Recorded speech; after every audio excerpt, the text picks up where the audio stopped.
Okay, what's up, everybody? Good morning. Welcome to a Thursday edition of Morning Scone presented by Brock, the Baton Rouge Orthopedic Clinic, Parish Construction and Roofing. If you need an orthopedist, you go to Brock. You need a roof, you call Parish. Unique Physique, uniquephysique.com, Restored Motions, restoredmotions.com, and On Fire Athletes, platform powered by GameCoin. Okay, y'all. We'll say some good mornings here. Appreciate everyone for being here this morning. Getting everything set up. My apologies. Boom and boom. Done. Okay. LSU football staff complete. Alex Atkins is the tight ends coach / run game coordinator. Went into a lot of detail of this on today's episode of Locked on LSU, so please check that out if you would. But love the hire. A very highly respected coach. Ed Ogeron tried to hire Atkins as his offensive line coach in 2021. He made the decision then to stay at Florida State. When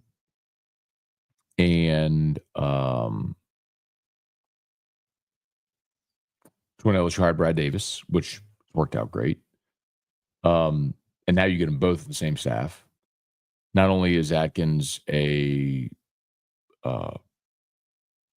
great offensive line coach, he's been an offensive coordinator at the Power 5 level, and also is a fantastic recruiter. So, I mean, you kind of get the trifecta there. So, a lot of reasons to love this hire for LSU. And a guy that knows Louisiana. Spent 3 years at Tulane from 2016, 17, 18. And at Tulane, not only was he the offensive line coach, but he was also the associate head coach. So, a guy that very clearly, when you see that, you see, okay, they very clearly value guys like Frank Wilson. If Frank Wilson's the AHC at LSU, it's like clearly they value that guy. They got a title, responsibility, money, all that sort of stuff to try to keep him in place. So, great hire. And so the on-field coaching staff is finished. And then LSU basketball lost to Auburn last night. My goodness, the turnovers in the first half. I mean, it was something ugly. I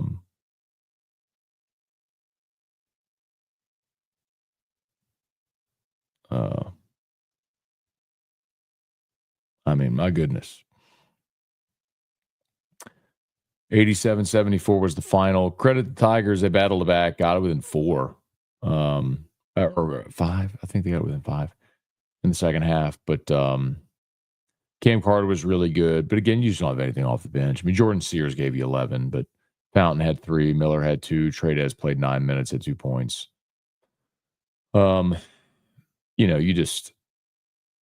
You're so reliant on Cam Carter to be awesome. Tigers actually did shoot it a little bit better in this game. They were 8 of 22 from 3, which is only 36%. But when you average 30%, they did shoot it a little better. But you had to keep the turnovers down, and LSU committed 20 of them.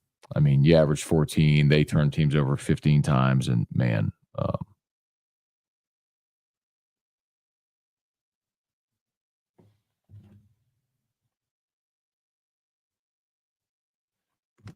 anyway.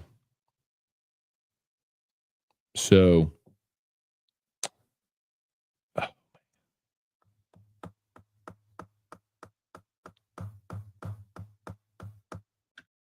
anyway, all right, let's say some good morning, y'all.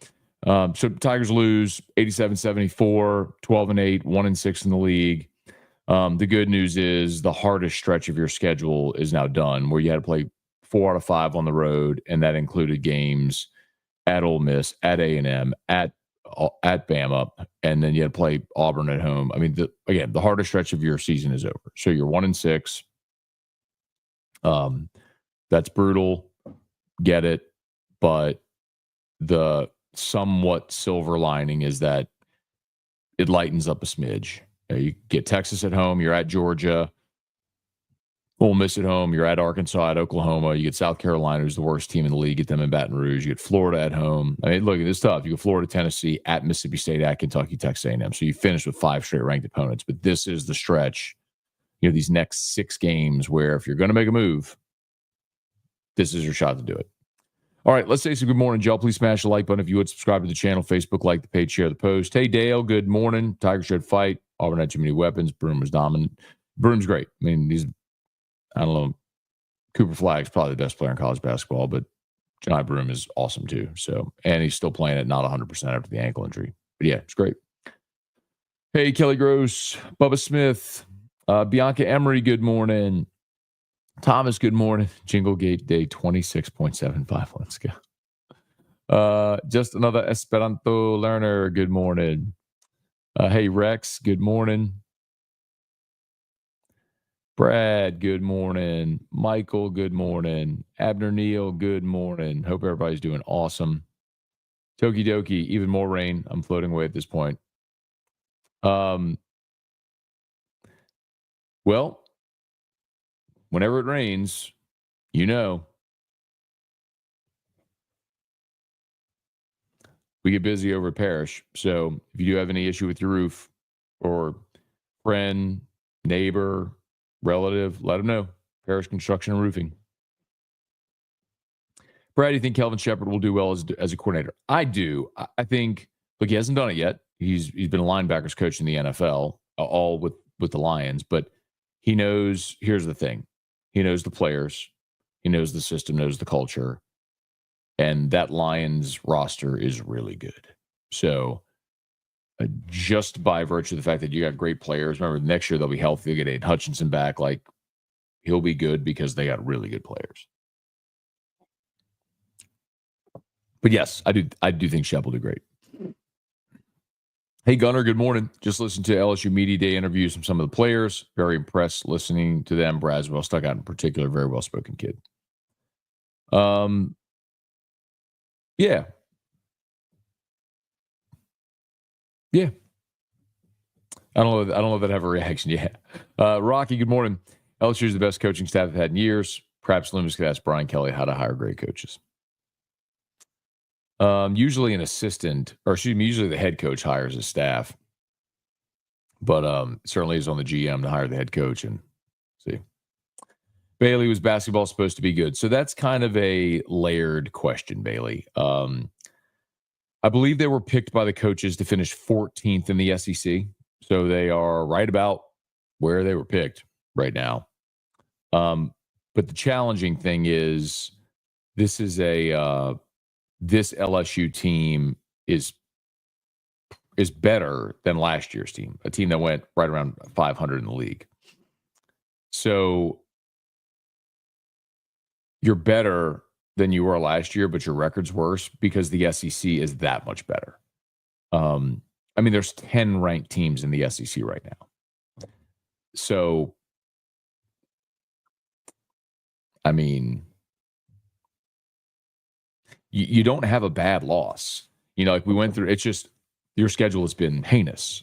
The open of conference play has just been brutal. I mean, you look at the net rankings. LSU actually went up in the net rankings. They're 66th. But you're 0-7 against quad 1.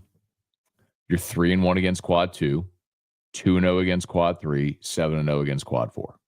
So you're a good team. You just can't beat the elite teams. And unfortunately, the SEC, unfortunately for LSU, the SEC has a lot of elite teams. Hey, Tom, good morning. The outfits of rebounds were the difference in the game. I mean, it's not surprising that Auburn dominated the glass. They're long and they've got the best big in the country too. But yes, use outfits. You mean offensive rebounds. Sorry, I was like, outfits of rebounds. What are you talking about? The offensive rebounds. Yes.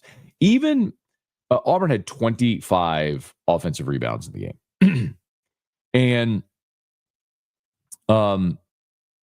25 offensive rebounds in the game. 47 total for the game. And at one point, like LSU was doing a good job in the first half of limiting the second chance points. Like Auburn had like a dozen offensive rebounds, but only had like 2 second chance points in the first half. But yeah, I mean, you just can't give away that many possessions. I mean, it's of course. I mean, you can't play any team and give away that many possessions, let alone the best team in the country. Hey, Brian Jones, good morning. Same to you, man. Trivia, good morning. Leon Williams, good morning. Robbie, can you tell me your top 5 favorite Saints in order? My favorite Saints player is Kyle Turley. I mean, you like Kyle Turley because he threw a helmet once? I mean, that's a guy that was a first-round draft pick that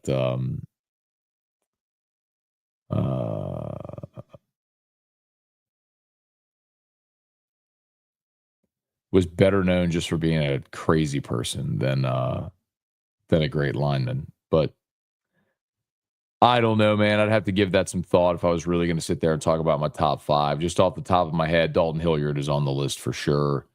You got to throw Drew Brees in there, obviously. Demario Davis has absolutely worked his way in there. I don't mean to be so recent with recency bias, but I'd probably throw Kamara in there. And I'm trying to think back, but it's just, man, in that era, early in my life, they were just so bad. I mean,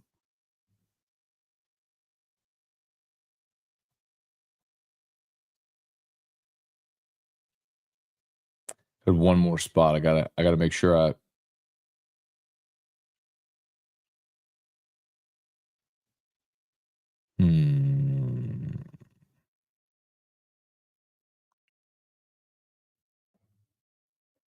I'm just thinking of guys that I saw play too. So I'm not thinking like Archie Manning. I didn't see Archie play for the Saints. So I don't know. All right. Let me think. I'll stick with those 4. Dalton, Drew Brees, Kamara, DeMario. I'll stick with those 4. And let me then think about my 5th, right? Who's going to be my 5th?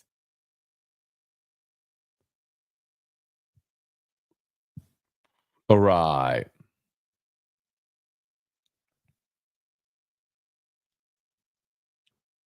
Tom, pretty good atmosphere. The silly turnovers drive you crazy. Leon, listen to Florio yesterday. While the immediate situation with the Saints isn't favorable, we're a stable organization. He made points to why we weren't the worst job in the cycle. I'm curious what he's got to say, but I mean, you can have a conflicting point of view, and the stable organization thing is only there's a difference between being stable and being stubborn, and that's what I would say. Like creating stability is fine, like in Pittsburgh, where you have a coach that continues to win games, continues to get you to the playoffs every year, but you just haven't been able to break through the next level. Well, that stability is I think a good thing. It's different when your stability is maintaining a front office that has you in the worst cap situation, the worst roster situation. Like there's nothing good about the Saints roster. That's I would say the big difference. Jacob, good morning. Atkins going to install the Florida State counter running system? No idea, man. I mean, look, I think sometimes whenever sometimes you have to give a guy a coordinator title so that on paper you can give them the raise and the money that they want or need or deserve, right? So like Cortez Hankton is a good example of this. Cortez is co-OC with Joe Sloan. Joe Sloan's the offensive coordinator. Game plans, calls the plays, all that stuff. Cortez is co-OC, but he's co-OC so they could justify the salary because you want Cortez Hankton on your roster or on your coaching staff. So that's to say, I don't know what autonomy Alex Atkins is going to have in the offense. Just as a way of saying it. But I mean, LSU ran counter plays this year. I mean, every offense in the world has counter running plays in it. So, he's not going to be calling plays. So we'll see to what degree he has an effect or influence there. Okay, hang on one second. Got to go turn off Drew's sound machine. Thomas, 27 and a half. Parish Construction and Roofing. At Parish, we've got you covered. From the top of your roof, all the way down. Parish Construction and Roofing. Parish Built. Parish Built. Parish Built. From your hometown. ParishBuilt.com.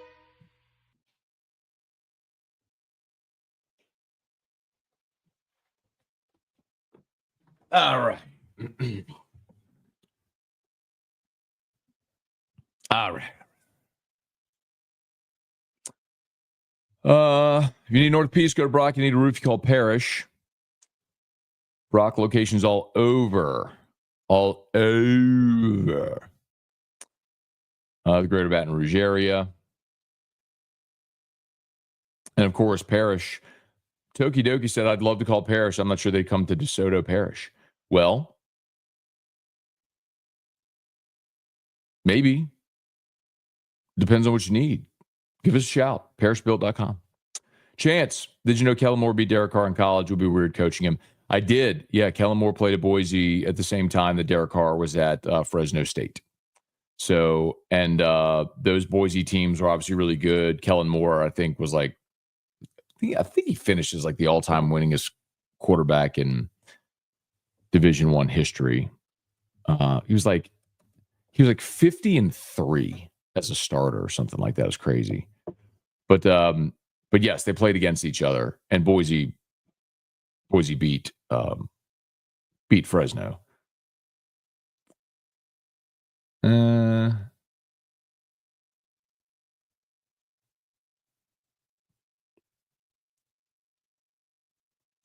Moore, here you go. Moore became the first quarterback in FBS history to win 50 games in his college career.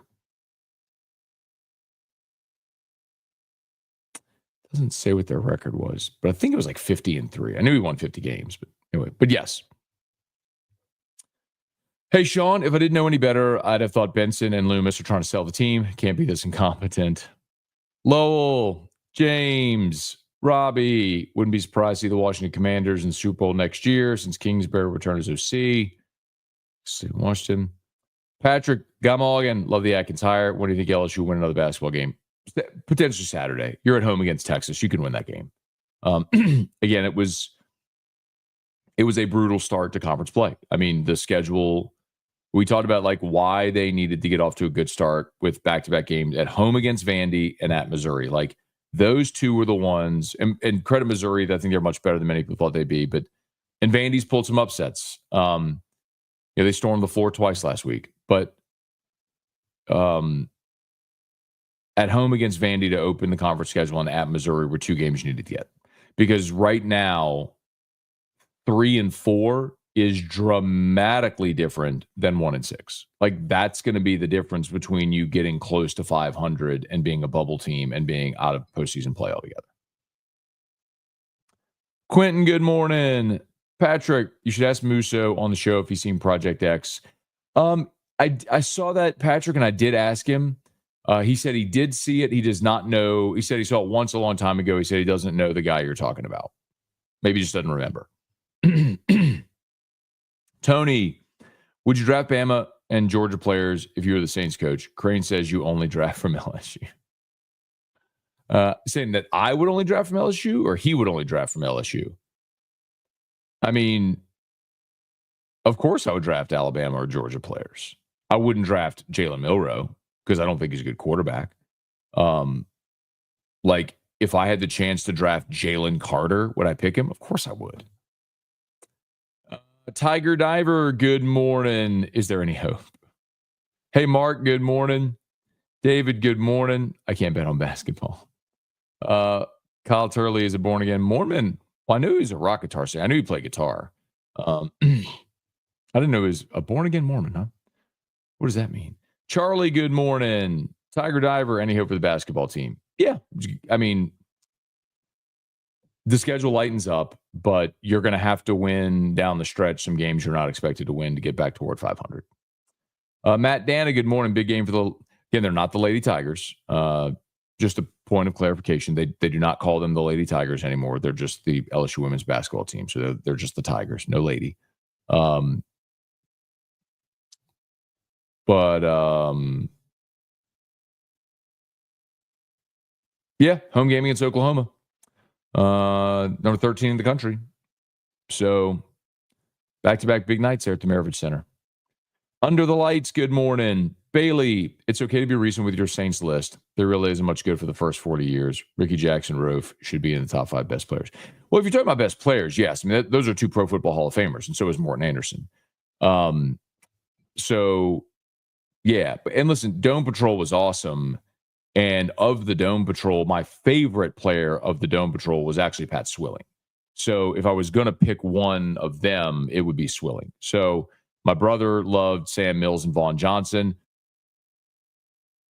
Interestingly enough, that Ricky Jackson was the best one, the one that went to the Hall of Fame, and he's the one that we didn't. I mean, not that we didn't like, but love the Saints. But I mean, one of my prized possessions as a kid was my first jersey, which was a 21 Dalton Hilliard jersey. Remember getting it for Christmas when I was a kid, and I mean, Dalton was my guy. So you asked me who's my favorite Saint of all time, I'm starting with Dalton Hilliard. I know the best Saint of all time is Drew Brees, right? My favorite Saint of all time is Dalton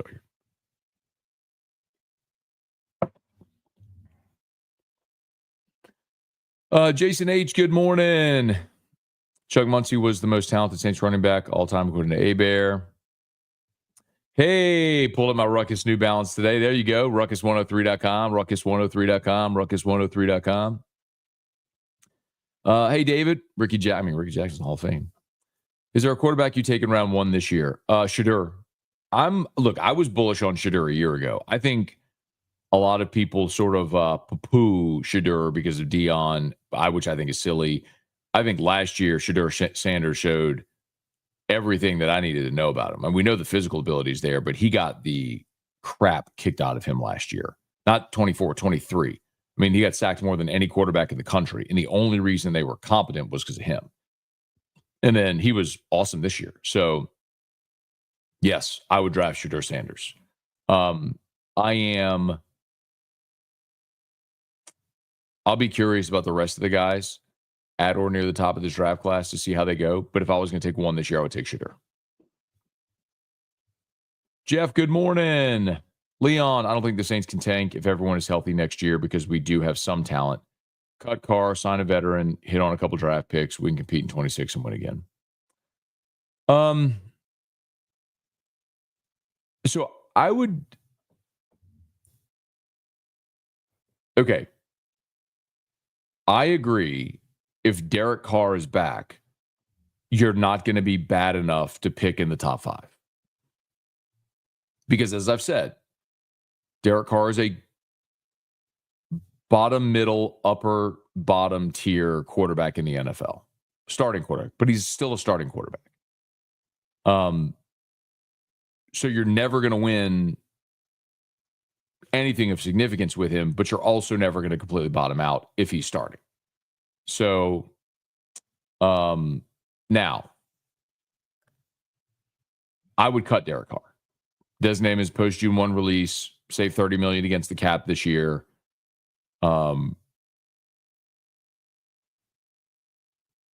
Let this year be what it's going to be, and then draft your franchise in 2026. That's what I would like to see them do. Was Kendall Rogers on your show when he said roster closest to LSU's A&M's? Yes, that was last week when Kendall was on the show. There you go. Blair Goat losing Warden Reed at the beginning of the year makes the offense really hard to generate for this team. That's true. Gregory, Tiger Poppy, Mark, game day is going to be women's basketball. Yes. Well, not game day, Sports Center today. Irfan Sayad, Gamogin. Jason, prayers for the families affected by the tragedy in D.C. I just saw the headline. I don't know anything otherwise that happened. I just saw there was a plane crash around D.C. and yeah, absolutely condolences to all those families affected. Rick Kelly, Matt, did you see Trey Desgreen get a dunk last night? He would have gotten a second one, was fouled. The refs missed it. He's exciting, dude. I mean, there's no doubt about it. I mean, he's 8 to 10 minutes off the bench. He's energy. He'll grab some rebounds. I mean, he's exciting to watch. Tim, good morning. Seattle Pelicans 2030. I don't know, man. I don't think Yale Benson's selling the team, man. That's the only way they're moving. If Jalen Reed doesn't get hurt, does LSU win 5 to 6 conference games? I mean, having a 6'10", 240-pound forward on this team, yes, that would help because you don't have that guy. So, yes, I mean, he's probably your best player. I mean, Cam Carter has obviously become your best scorer. But, yes, I mean, it's a significant loss, no doubt. Okay, y'all, 7:45, got to go. Y'all have an awesome day. Please smash the like button if you would. Subscribe to the channel. Oh, man. A Black Hawk flew into an American Airlines flight. Oh, God. I need to go read up on it. Okay, I got to get out of here, y'all. Please smash the like button if you would. Subscribe to the channel, Facebook, like the page, share the post. All of our sponsors, as always, linked in the description on YouTube and tagged on Facebook. So please support us by supporting them. And Locked on LSU is live, so please go check that out. YouTube or podcast, just search Locked on LSU. Would love it if you'd subscribe to the podcast. And AFR3.